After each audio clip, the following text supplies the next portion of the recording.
This is the Marketing Hero podcast by ClearPivot, turning marketers into heroes.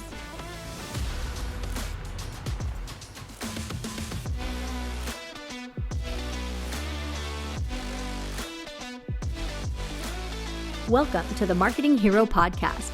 Did you know that we also have a newsletter? That's right. You can join today at clearpivot.com/newsletter to get monthly emails with our best tips on topics like effective lead generation, creating content that attracts and connects with your prospects, and how to get started with inbound marketing. Sign up for the Marketing Hero newsletter at clearpivot.com/newsletter for SaaS marketing insights that will move your metrics. Welcome back. I'm your host, Maia Wells. On today's episode of the Marketing Hero podcast, we welcome Nick Topping, Head of Marketing and Business Development in the Americas for SafetyCulture. It's a SaaS company that makes the most used checklist and inspection app, iAuditor. This lively conversation gets into product-led growth and the freemium model, so let's just jump on in and learn together. Nick Topping, welcome to the show. Thank you so much. I want to start with a question that we like to ask all of our guests. What's your favorite part of your career, and how did you figure that out? Yeah, for sure. I think my favorite part is definitely working very closely with our sales and GTM teams. I actually started my career in sales. So I did sales, both inside and outside sales, for about 10 to 12 years before I moved into the marketing realm. And I think that just really helped me, kind of learn what salespeople were looking for, how they operated, what kind of problems we were looking to solve for them, and go from there. So that is definitely my favorite, as well as the individual growth of members on the team. It's just awesome to see people that you can help get where they want to go in their career. It's so fun to be a part of that. Absolutely. And that's part of what we try to offer here with this podcast is ways that, young marketers or marketers who are earlier in their career can get inspired and learn about things. So definitely love that part of your mission. One of the things that you said is interesting, Nick, because it's kind of a unique career path, right? We don't often see a veteran sales guy going into marketing. Can you tell me more about that? How did that happen? Why did you leave sales, go into marketing? Yeah, for sure. So I graduated with a marketing and management degree and a minor in econ, just because I was so close. So when I came out of college, I was looking to get into a marketing role, but there was a limited amount at the time, and it seemed like there was a lot of sales roles open. I knew I eventually wanted to get into marketing, but decided to jump into sales and see how it went. And it went pretty well. I did well at it. I enjoyed it. I'm very competitive, so I think that aspect really helped. But yeah, I started selling enterprise healthcare systems and doing inside and outside sales, and always knew that marketing was kind of where I wanted to get to. And when I had the chance to do that, I jumped at it. So Do you think most marketing people understand what salespeople need and what they're looking for? I think they want to, and I think some of them definitely do. There's lots of great people out there that are working very closely with their sales teams and things like that. So I think being in sales and actually going through the grind of starting over every quarter and cold calling leads and doing all that stuff, I think it just helps in a way when I'm talking with some of the sales leaders or sales folks and AEs that I work with. It just helps them verify that I've been in their shoes before. I know how they feel. I know kind of what they're looking for. They don't want to hear about MQLs all the time and things like that. So it just helps me chat with them a little bit further and go a little bit deeper on how we can help. Makes a lot of sense. I think oftentimes marketing people forget that, we're really in like a service role. We're serving the sales department, really. I mean, if you think about it that way. So I think that's an interesting way to look at that. Have you ever had an Yeah. example in your sales life where marketing just didn't get it? They just didn't get what you wanted. Can you give us any example of that where you just feel like the marketing team fell short? Yeah, for sure. I think when I was at a company called Perceptive Software, and we were selling large enterprise healthcare, enterprise content management systems, and a lot of what we were doing was done really well. But there's a lot that goes into taking a lead and warming it up before a salesperson would get it. And as we were ironing our processes out and growing, we got a lot of leads that just weren't very good, right? They had downloaded an ebook, they had downloaded some sort of content, a white paper, and in marketing's eyes, sometimes, depending on what company you're at, those are qualified leads or somebody that's interested. But as many of us know, they need nurtured a little bit more than that, right? It takes a little bit more to get them interested. And I think those were getting handed off a lot and kind of overwhelming a lot of the sales folks, to where we were reaching out to those people and they didn't know what we were talking about. I think that still happens with business development reps and SDRs today. So that's one philosophy that's changed over time. I think a lot of marketing departments have gotten better at that. But I've seen that quite a bit at a few companies I've been at. So it sounds like you would advocate for maybe a tougher scoring system when you're doing your lead scoring, where you really have to take several actions to score up to be an MQL or to Yep. even be, contacted by an SDR, for example. So Yes. less MQLs, but higher quality is kind of Right. what I'm hearing. Yep. Okay. Interesting. Yes. I think a lot of revenue teams are doing that now and really Mhm. working more closely together, even with SDRs, business development reps under the same leadership, which I think is what you're doing, right? Because your title is head of marketing and business development, and it's kind of a hybrid role, right? So tell me a little bit more. Let's talk a little bit more about the trend toward revenue teams. And we've been hearing that a lot, right? Like the Yes. revenue officer or the VP of revenue, right? And so of course this is buzzword bingo a little bit, but um Yep. I think what you're talking about really, really speaks to that, right? Because we're trying to kind of work together and move this train forward together, sales and marketing working more closely. Talk to me a little bit more about that trend, how you're doing it in your particular role, and what Yep. are the results of aligning more closely with the sales teams? Yeah, for sure. I think that you drive the best results when you're on the same page. You can get on the same side of the table and say, hey, what are the goals we're going after? Can we tackle 35% of your revenue or whatever their goals are, that sort of thing. So I think it just helps, work more closely together. I've seen, I think sales, SDRs, BDRs can fall under marketing or sales, but the closer the marketing teams can work with those folks, the better. So we're constantly in contact with them after each campaign we run. We launch a battle card for each campaign and follow up with them and say, okay, what's your feedback? What were your conversations like? Where did they go? We're constantly looking at the ROI from pipeline and revenue and that sort of thing. And then that just helps us, develop better content or campaigns as we move forward, or shift and say, hey, let's pivot and go over here as things don't work and throw fire on the things that do work. So how do you actually do that, right? Because aligning these Yep. two teams is probably pretty difficult. I see that operating in campaigns or sprints is maybe a good idea, and Mhm. analyzing your activities after each one. But tell me, how does that actually look there at Safety Culture? Like, how do you actually do that?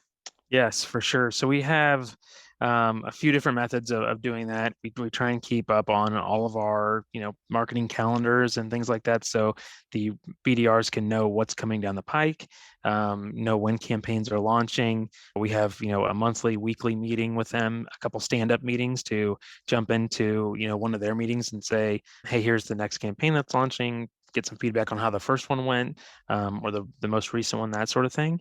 And these can be just like quick 15-minute meetings where you stand in a room and kind of talk about things that are going on. So I think the more you can do that, the better. There's different ways that they can log things in Salesforce as well that we can see, as our CRM and things like that, so we can track some of the data and some of the other stuff that they're seeing. So I think that really helps. I think one of my mentors in the past told me, he who has the data that wins, he or she. So we try to look as much as that as we can, like I'm sure marketing and GTM's teams do. Yeah, and most people who are working in software or SaaS or tech or IT in any kind of way, we all love data so much. Yep. One thing I wonder about is, how do you prioritize campaigns or initiatives that the marketing team will focus on? Yeah, for sure. So we try and back into our numbers from a revenue and pipeline perspective. So when we're planning out, our year or our calendar, that sort of thing, obviously we want to, have a good marketing mix and a good mix of stuff that's, going out at any given time with new logo or expansion campaigns. So we do that, and then we back into, what do we think we're going to get from a lead number from this? What are we going to get from a revenue number from this? That sort of thing. And then that'll help us forecast where we want to go and where we think that campaign can be successful or not. So those are the main things we do. And then we also always look at ROI after things are done. So how did something go? Could it have gone better? That sort of thing. And we always kind of look for 4 to 5x ROI on pipeline, from what our initial investment was. And that's kind of our benchmark for some of those campaigns as well. Can we talk a little bit more in concrete terms about safety culture and your products? Because I know we mentioned iAuditor, which is kind of that flagship product. When you're talking about revenue and 5xing your ROI on marketing spend, I think it would help us to just get a little bit more concrete about what are you selling, how is it sold, is it a monthly subscription, those types of questions, so we can kind of picture, what are we pouring money into, how are we getting money out? Sure. Yeah, so SafetyCulture is a global technology company made famous by iAuditor. So that's our flagship product. It's the world's largest checklist app. But we've actually evolved since we created that product to become more of a workplace operations platform. So now we're used by more than 28,000 organizations, from Cafe Pacific to IKEA, small, large companies. But really, what we do is we help organization perform checks, train staff, report issues, automate different tasks, and communicate better to continuously improve their operations. So that's our main goal. Is we support workplaces to improve each day. And most recently, we've helped a number of businesses kind of through their operations lens and training and complete the whole continuous learning circle. And so it sounds like that might be a pretty long sales cycle if I'm just guessing when you're saying names like IKEA, and running their whole operations. It's kind of like it seems like that would be a pretty hefty sales lift. Talk to us a little bit more about that sales process. Once you do get a really great qualified lead, maybe they're qualified further by a business development rep of some kind. What happens after that, and how does the money actually flow? Is that a yearly subscription? Is it a monthly thing? Talk a Yep. little bit more about that part of it. Yeah, for sure. So I think that's the most interesting part about SafetyCulture is that we are a product-led growth company. So a lot of our leads come from app downloads. You can actually download our application on your iPhone or Google device via the Google Store or App Store. So once you do that, our hope is that you can use that for free. So it is free to download. Hopefully, customers can do that, start experiencing some value, start thinking outside the box on different ways to use it, different ways that it can impact their business, and then it'll grow from there. So people can upgrade to the paid version. So there's always that kind of organic growth, which gives you a little bit more access to features like analytics and business trends and some of the training aspects and things like that. So there's always that organic growth in the background. And then what we've done is, a lot of people still like to talk to people and still like to, work with a sales representative or customer success folks, especially when they're implementing a larger type of solution. So we've layered on different ways to hopefully have SDRs reach out to those folks that we can see what they're trying to accomplish in the app, their demographics and firmographics. So, what industry they're in, what company they're with, how many people are in that organization, what's their title, that sort of thing. And then we can, that goes into the scoring on, maybe when we need to reach out to those folks. So it's a great model to have because I think most people, we see anywhere from 15 to 20,000 app downloads a month, which is pretty crazy. So we actually have too many leads to call. We can't call all of those people. So we'd like to, but hopefully the product is, does well enough to get them interested, get them activated and using it, and then experience some value and grow up from there. Right, and I love that you labeled that product-led growth, or PLG. Let's talk about that Yep. a little bit at a higher level for those of our listeners who have not heard about that yet. What is product-led growth, Nick? Yeah, for sure. So I think, product-led growth is really a business methodology where user acquisition, expansion, conversion, retention are all driven primarily by the product itself. So it really helps to create, this company-wide alignment from teams from engineering to sales and marketing around the product as, the most sustainable, scalable way to grow the business. So that's what we try to do, and we try to work closely with each team here at SafetyCulture to develop the right features and functionality, give the right feedback on what we're hearing in the field from our customers, and what the engineering team can build, and that sort of thing. And hopefully, it really just helps the product drive the growth of the business. And then you can layer on different aspects such as enterprise sales or partnerships and things like that to create separate funnels essentially. But really, the product should drive the business forward.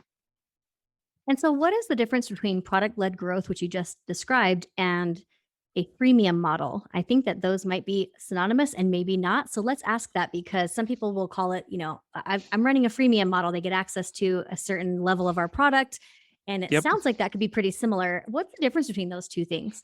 Yeah, I think they are pretty similar. I think the freemium model is just a way to go about increasing that product-led growth.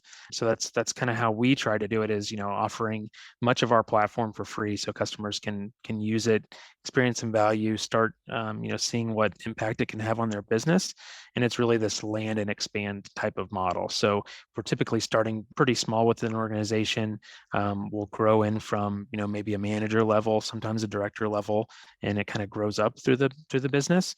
But we like to, our CEO, when he started this company, wanted essentially, it started more as a safety organization, and he didn't want to put a restriction on it from a free or paid perspective. So I think the freemium model really allows itself to gain customers and gain people that are interested, and see if they can hopefully get some value.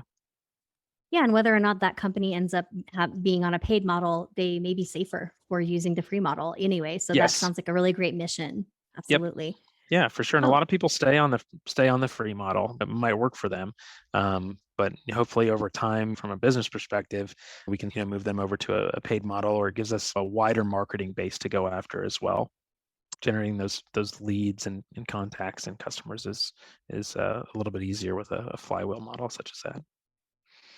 how do you actually take people from that free model into the paid product? Are you running, email nurture campaigns? Are you doing kind of soft touches with them with webinar material to help them use the product better?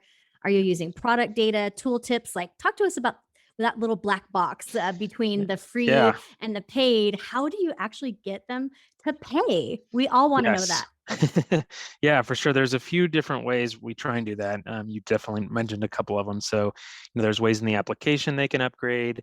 There's ways in their account once they log in online on the website of things that they can upgrade as well. So hopefully we're not asking for that, too early. So there's different queues and things that are built in to say, hey, this might be a good time to do that. Whether it's a number of inspections or checks or a number of people they've added to their team, that sort of thing. So there's a lot of growth marketing that goes into it, even just coloring different buttons, certain colors in the application and things like that as you go through it, and trying to guide people a certain direction so they can get some value early on.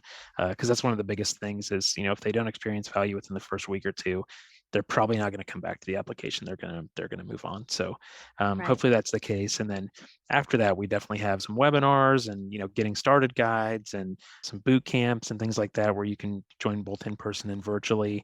We'll go to a few events. We'll have a customer conference, and then all the emails and nurtures and stuff like that. If we can, identify who those folks are and the industry and what they're trying to do, we'll try and serve them up some really good content to hopefully help with that. Well, that all sounds very exciting and definitely valuable for the people who are using your free model. I'm wondering, on a personal note, what are you most excited about for the rest of this year? Yeah, for sure. I think we're looking to change up some of the stuff we do with regional marketing from an America's perspective. So our company is actually headquartered out of Sydney, Australia. So we work across the globe quite a bit, but we have a really good local lens that we can put on things, and the spin that we can put on things here in the Americas. So we're being a product-led growth company. We haven't done much with ABM yet, so we're working towards some of that personalization and some target accounts and growing our business that way. So I think that's one of the most exciting things, is launching some of that, and hopefully building a separate kind of more I don't know if traditional is the right word, MQL funnel, and going after some of the larger businesses that we want to see success in, and that may or may not be using our product at this time. Very exciting. Well, Nick Topping of SafetyCulture, thanks for joining the Marketing Hero podcast. It was a great pleasure to talk with you today. Thanks so much. Appreciate you having me.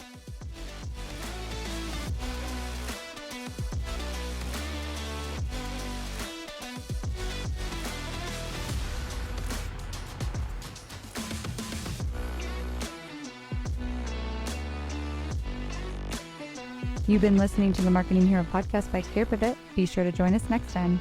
For more information, visit www.clearpivot.com.